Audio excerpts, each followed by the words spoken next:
today's video, tara at panoorin nyo itong lulutuin ko. Dahil ngayon ay magluluto ako ng tinola. At kung gusto nyo makita yung sikreto ko sa pinakamasarap na recipe na ito, ay nako, manood kayo. Anyways, pasensya na nga kayo at kung ngayon ko nga lang ito may upload dahil na ganitong nakaraang araw ay napaka-busy ko. Abay, sa dami ba naman ang ginawa ko ay nakashiya po, napagod na nga ako at hindi na ako nakapag-edit.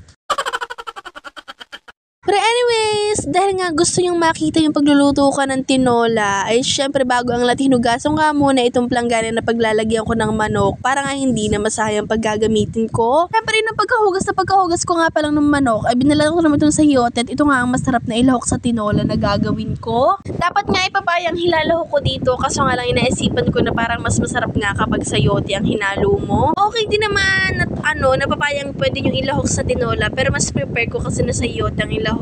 Dahil nga masustansya at masarap na din. Well, masustansya din naman yung papaya. Kaya nga lang mas prepare ko talaga yung ganito. Kaya naman after nga nung pagkahugas ko ng manok ay binalatan ko na rin agad. Buti na nga lang at may peeler kami dito. Kaya naman hindi na ako pahirapan sa pagbabalat. Dahil pag nagbabalat ako ng mga itong gulay, inaabot ako ng siyam-siyam. Diyos ko, ne?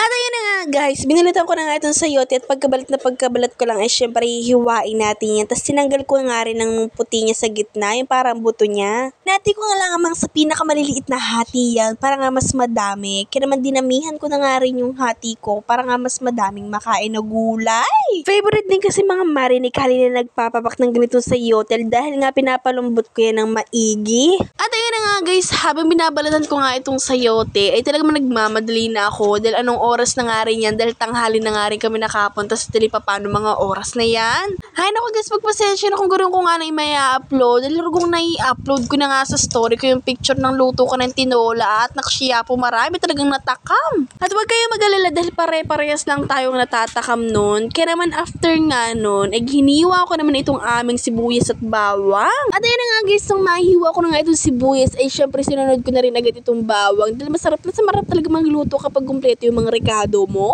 Pasensya na nga ako napabilis kong magsalita ngayon dahil na-excite nga ako sa pag-voice over dahil nga 2 araw kong hindi nakapag-upload at syempre alam kong namimiss na rin ako lalong-lalo na si Meta. Cheers! But anyway, ma-share ko nga lang din sa inyo, lahat naman talaga ng vlogger ay napapagod din. Kaya ako minsan ay pahinga na lang din nila yung mga hindi nila pag-upload sa isang araw. At syempre ako kahit hindi pa nga ako masyadong monetize ni Meta, syempre kailangan ko din ng pahinga. Dahil kung hindi nyo naiisip, talagang napakahirap mag-edit. Pero ganun pa man, ay hinahayaan ko na nga lang dahil alam ko magbubunga din naman lahat ng paghihirap ko at lahat ng boses at nasayang nalaway ko. Charis! At yun na nga, mabalik na nga tayo dito sa niluluto ko. Kaya naman sinalang ko na nga rin yung kaldero na pinaglutuan ko. Tapos nilagay ko na nga rin yung bawang at sibuyas. Halo-halo ko nga lang din yan. Tapos nilagay ko na nga rin yung yung luya nga para mas lalong sumarap nga. At yun na nga guys, sinalo-halo ko nga lamang yung 3 rekado na yan para nga magsama-sama sila at para nga mas lalong lumasi ito sa manok at sa tinolang lulutuin natin. Pagkahalo ko nga nun ay nilagay ko na rin kaagad yung manok at medyo nga napagtanto ko na maliit pala yung nagamit ko na kaldero. Nakshiya po. At syempre, ang gagawin nyo nga lang dyan guys, ay isasangkutsa nyo nga lang yung manok, bawang, sibuyas at saka luya. Alam kong marami na nga sa inyong nakapagluto ng ganito at alam kong mas magaling kayong magluto sa akin pero wag kayo, the best to. Charis. Abay, no to basher tayo for today's video dahil kanya-kanya po tayo ng way ng pagluluto ng tinola. At kung gusto nyo matikman nyo sa akin, link in my bio. Charis! At yun na nga guys, habang hinahalo-halo ko nga lang ito, ay medyo kumakatas na nga rin yung manok niya at mas okay na nga na ganun dahil nga mas lalong sasarap ang tinola nyo. Syempre guys, pakukulaan nyo nga lang yun ng mga ilang minuto at huwag nyo munang lalagyan ng tubig at after naman nun ay hahalo-haluin nyo ulit pagka nakapakulo na nga ninyo para man yung ibabaw naman ang maluto. Syempre, huwag na natin itong patagalin, kaya naman nilagyan ko na nga rin ng tubig at kung mapapansin nga ninyo na aawas na yan, kaya naman pag-isipan ko na nga lang napalitan na nga lang yung kaldero na pinaglulutuan ko. At bago ko nga ilipat yan sa malaking kaldero, nilagyan ko na muna ng magic sarap dahil nga para lalong sumarap. Aawas talaga rin yan, kaya naman kinakailangan ko nga ilipat yan dahil lalagyan ko pa nga yan ng sayote.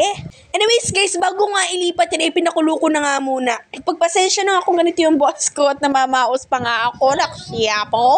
Ay! At At ayun na nga guys, dahil nga matigas ang ulo natin for today's video, ay nilagay ko pa rin talaga yung sayote at pinagpilitan ko nga na magkasya, kaso ay hindi kinaya. At ayun na nga guys, sumalagay ko na nga sa sayote dahil nga hindi kinaya, ayan at nilipat ko na nga, tapos nilagyan ko na rin ang pinaka-favorite ko sa lahat na nilalagay, ay syempre ang paminta! At syempre guys, dinagdagan ko nga lang yun ng sabaw dahil nga medyo konti yung sabaw yun dun sa nilagyan ko ng kaldero at medyo maliit nga siya. Kaya naman nilipat ko na nga rin para nga mas lalong madami yung sabaw niya. Syempre guys, pinag-video ko na nga naman yung kapatid ko dyan. Si Kali ay. Pasensya na nga dahil tinatawanan niya ako ni Kali habang nagbo-voice over. Roxia po, paano ko ito matatapos? Siyempre, kapag nagluluto tayo, siyempre hindi mawawala ang tikiman time dahil nga titikman natin yung kung matabang ba o matamis. Matamis. At siyempre, no, hindi pa nga ako okay, pinatikim ko mga dito sa kapatid ko na matakaw, Charis. Grabe kayo, hindi naman ako matakaw. Anyways guys, at pinapakuluan ko nga lang na pinapakuluan yan hanggang sa lumambot nga yung sayote at medyo lumambot nga din yung manok. Tapos nilagay ko na nga rin yung siling green. Parang kasing mahalang na siling green pero hindi nga lang yung mahalang dahil nga kinakain ko pa talaga yan at favorite ko din yan sa tinola. At yun na nga guys, ilang oras na nga din kumukulo kaya naman tinikman ko na nga ulit at nag-sheesh pa nga ako dyan. Abay na, pa-sheesh pa nga ako sa sobrang sarap ng luto ko. Guys, habang tumatagal nga yung ating pagpapakulo niya, na isang bagsak ko pa nga lang nung ating panghalo ay putol na agad yung sayote. Kaya naman nagbilang na nga ako ng 10 seconds para nga mapatay ko na itong ating niluluto at nung pagkabilang ko nga ay pinatay ko na rin. Ganun lang yun.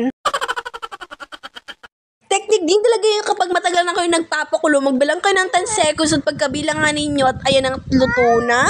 Siyempre na pagkaluto nga ay nagsandok na nga rin na kaagad ako dahil nga kami kakain na ng mga oras na yan. Namiyan ko na nga rin yung lagyan ng manok nga at saka sayote din nga medyo marami din naman ito tapos nilagyan ko na nga rin ng sili tapos nilagyan ko na nga rin ng madaming sabaw. Alam niyo ba guys, isa rin to sa favorite ni Kali na inuulam dahil nga mahilig din si Kali sa mahalang. At ito na nga ang final look ng niluto ko.